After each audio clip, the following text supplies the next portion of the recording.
Good day, good day, good day, everybody. It's good to see you. I hope you are doing well. Welcome to Sip with Rev Melissa. I am Rev Melissa, and I am so grateful to be with you all today. I am an ordained interfaith minister, religious science practitioner, spiritual life coach, and the spiritual director, senior minister at Rockland Centers for Spiritual Living here in New York. And all of that is my ministry of joy. And I love my joy necklace that I have on today that Gladys made for me. My ministry of joy, where I support people in living life in joy, connected to their yes. So if you need support, if you need to just connect with someone, reach out to me, DM me, and we could set up some time to talk. So good day, Stacy. It's good to see you. Good day, Mommy. I hope you're doing well. Good day, Nan. It's good to see you. Good day, Lindsay. It's good to see you. Good day, everyone who is tuning in, wherever you may be. Love and light to you. So, it is Tuesday. Yesterday, you all know that we had our meditation with the moon last night, the hunter's moon. We had a wonderful meditation, and we'll talk more about that in Joy News. I hope everyone had a nice, long weekend. If you were off yesterday for Indigenous Day, I hope you enjoyed your day. And let's get into a new series. Hey, oh, Nan, it's okay if you missed the moon. So, replay, always catch the replay. And look, y'all, look who's showing up. It's Say Cool, y'all. Hey, Say Cool. It's good to see you back here with us. Yes, yes, yes. And thank you, Lindsay, for the necklace shout out. Thank you. Shout out to Gladys. So, we're going to start a new series today. And this one is still like percolating, marinating. That's more of the right word. It's more marinating still for me right now because I've been very interested in something that I first heard about from Bob Roth. And if you've been listening for a while, you know that I started Transcendental Meditation at the beginning of the year because it was part of my curiosity for a long time. And 2022 is my year of curiosity. So I am doing things that I have been curious about. And TM has been one of those things. And so I have a TM practice now, and I meditate twice a day, 20 minutes. And Bob Roth, who is the CEO of the David Lynch Foundation that supports the spread of TM, especially in at-risk communities, for first responders, for teachers, for police, firemen, fire people, all of those areas of professions to support TM and the benefits of it. So I'm a big cheerleader now for TM. It's the best form of meditation that I found that works for me because it's effortless. It's effortless. And so last week we were talking about connection, and it kind of linked up with something I've been curious about that I heard about first through Bob Roth and his many talks that he gives before we do a group meditation. And a couple of months ago, he mentioned the default mode network. The default mode network. So, Lindsay, you might be familiar with this because you love researching the brain and are curious about the brain. So, this was the first time I've heard of this. And so, I've been just kind of checking it out for myself. And this is what it is. The default mode network is a network of interacting brain region that is active when a person is not focused on the outside world. So it's our default. Like it's where we go, where our brain goes when we're not focused on the external. And when I was doing some just reading around about this, something that I found really interesting was, remember the research that said that we only use about 10% of our brain? Remember that? So that whole theory has been defunct. Like that's no longer the leading research about the capacity of use that we use our brain for, right? The 10%.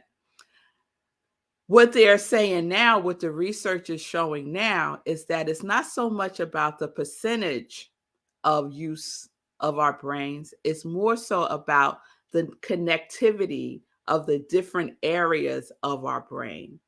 That's more important than the percentage. I thought that was interesting. And right in the midst of that connectivity is the default network mode.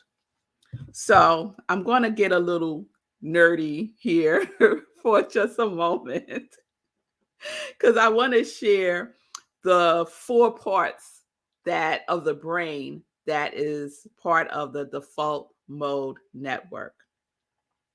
So the DEN, default mode network, consists of 4 parts. The menial temporal mode. That part of the brain is responsible for long-term memory. The medial prefrontal cortex, right, manages our thoughts and actions related to internal goals. And the posterior cingulate cortex, which has been linked to autobiographical memory. So, this network of brain regions is essentially our ability to reflect on ourselves, our motivations, our past. And it has led some researchers to believe that it is highly influential in the development of our sense of self. Now, a big component of this is daydreaming, right? How many of us daydream? Everybody's hand should be up. Oh, thank you, Lindsay. Lindsay said, go nerdy. Love it. Yes, yes, yes. So part of that DMN, default mode network, is is active, is activated during our daydreaming, mind wandering, we're just wandering, non-linear creative ideas, and it's also a source of inspiration, right? It's when our brain is at its wakeful rest, right? So you know that feeling, that those moments when you're just kind of spaced out, right?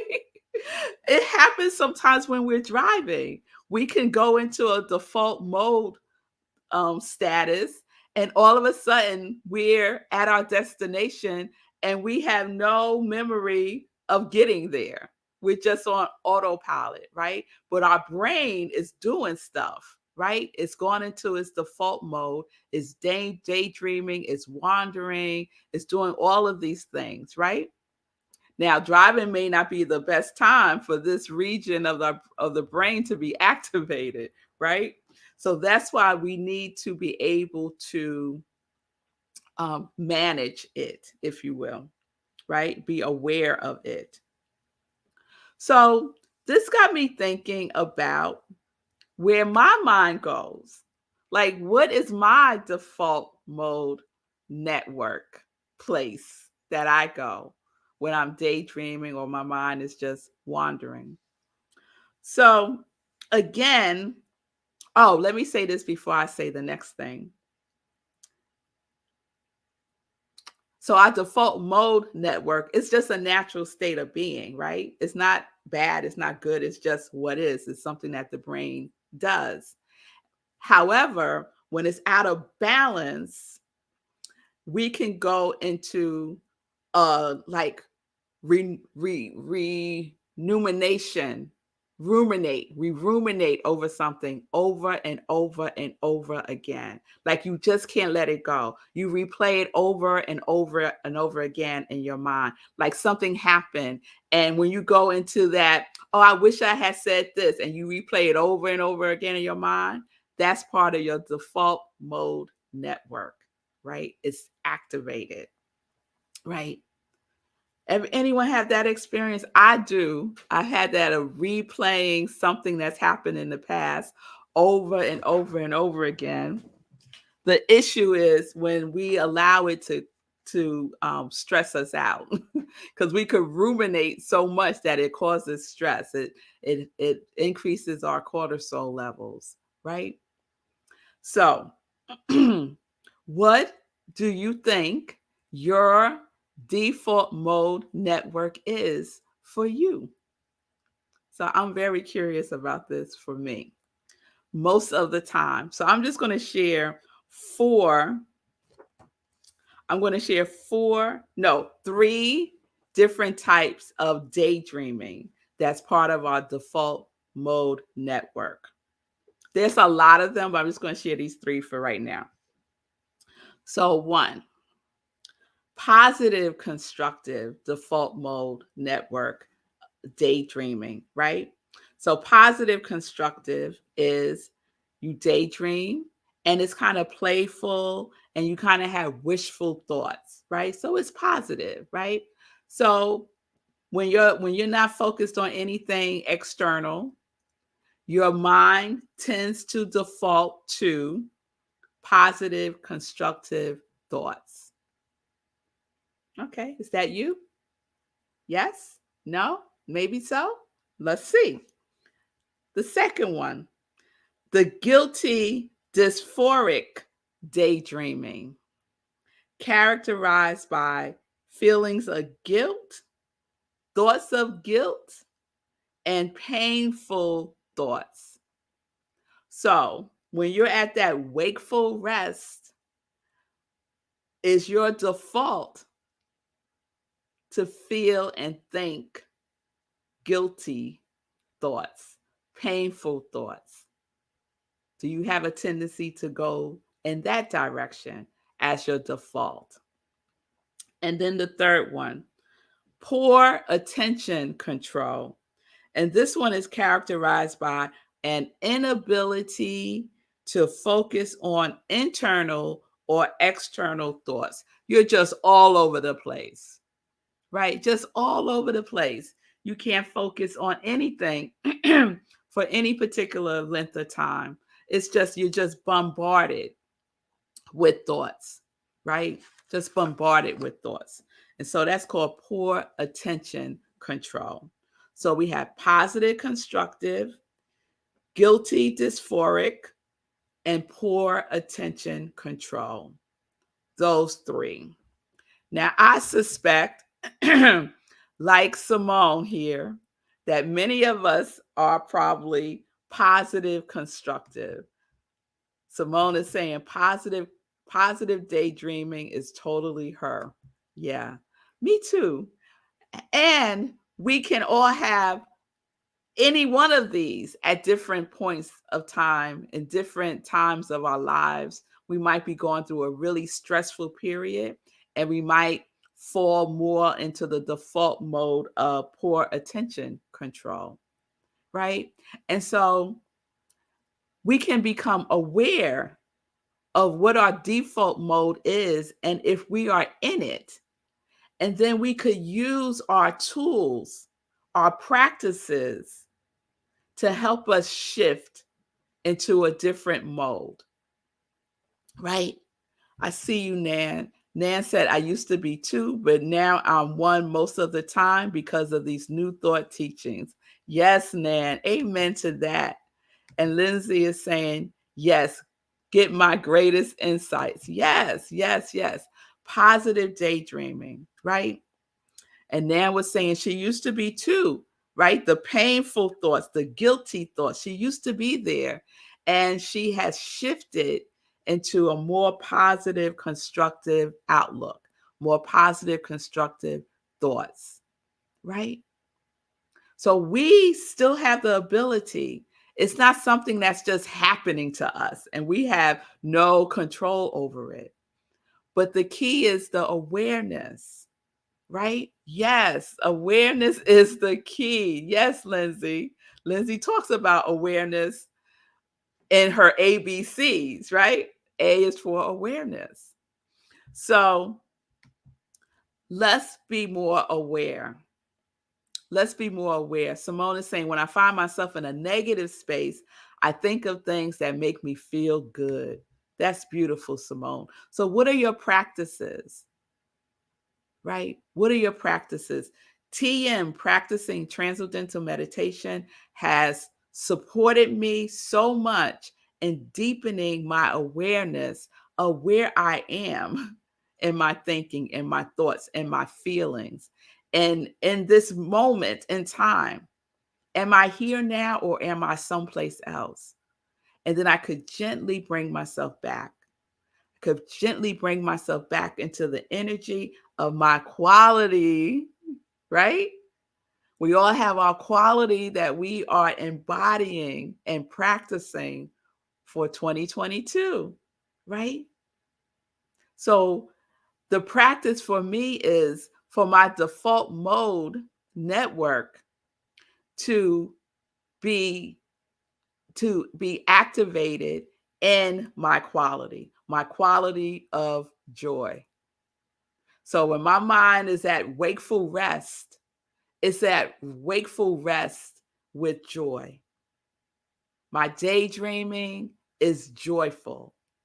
I'm thinking about joyful things that I can do. I'm thinking about how I could be more joyful, right? That's my practice. Now, am I there every single day? No, I'm not. But I am more and more aware when I'm not. And then I could gently shift, right? Simply by starting with my affirmation, I am joy. I work as joy, right? I could bring in my curiosity, my celebration, my courage, right? So we have tools that we can use to support ourselves in shifting out of that guilty, dysphoric default or that poor attention control default. What do you default to? And so that's where we're going this week. We're going to dig into this default mode network because I'm just very curious about it. And I hope that I've sparked your curiosity also. So think about it. You have all of this connection that's happening in our brains. And part of that connection is our default mode network when we're not really actively thinking consciously. We're kind of at a wakeful rest in that daydreaming, imagination space. Where do you tend to be when you're in that mode? What's your default? All right, y'all. So I'm excited. So we will continue this for this week and we'll see where it takes us. All right? All right. All right. So let's get into some joy news now. Let's get into some joy news. So as I mentioned, we had our meditation with the full moon yesterday. We had a wonderful time. The full moon is called the Hunter's Moon.